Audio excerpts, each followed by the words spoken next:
Hey everybody, it's awfully windy today. That doesn't affect my audio.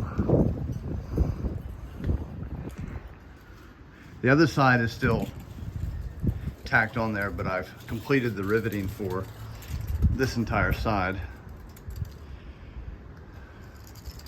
I've also laid in this sheet here, which is a composite, because this would represent two different sheets on that line. This would be the first sheet, which would line in with the actual fuselage. And then this sheet, which is still attached, that's why it's so warped, is the ring that surrounds the entire canopy. That goes down with the blue and then up around the front. The reason that's there is not only does it provide an aerodynamic blend, but when you take the canopy off or install the canopy, the mounts are behind there. Thus you have to remove that fairing panels and it pops right off. Or so I assume. That's not the exact shape, but it's pretty close.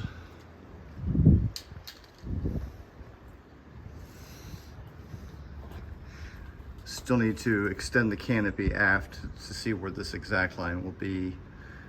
That gives me a way to experiment, but looks nice. It works. That's the main thing. And if I can trace that pattern of that top part and take it over to the other side and it fits just like that, then we'll really be cooking with gas. Of course, having that panel installed enables me to continue these to right there, something like that. I'm going to modify those. I think they should terminate about right there. So it'll go like that.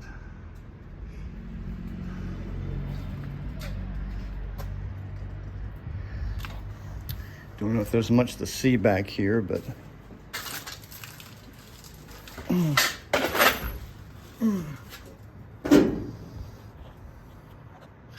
a lot of work to be done in that area, but it works. It's definitely something I can work with.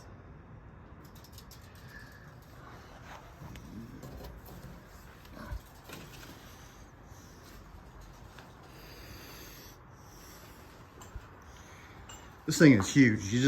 You don't understand how big the B-36 flight deck is until you actually stand. I'm 6 feet and my top of my head is right there.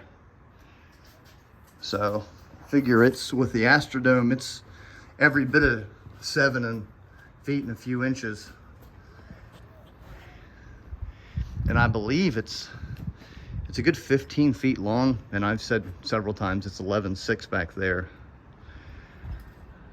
So it's, I don't know how many square feet that is. I know that's simple math, but I didn't go to school that day. I'll see y'all next time.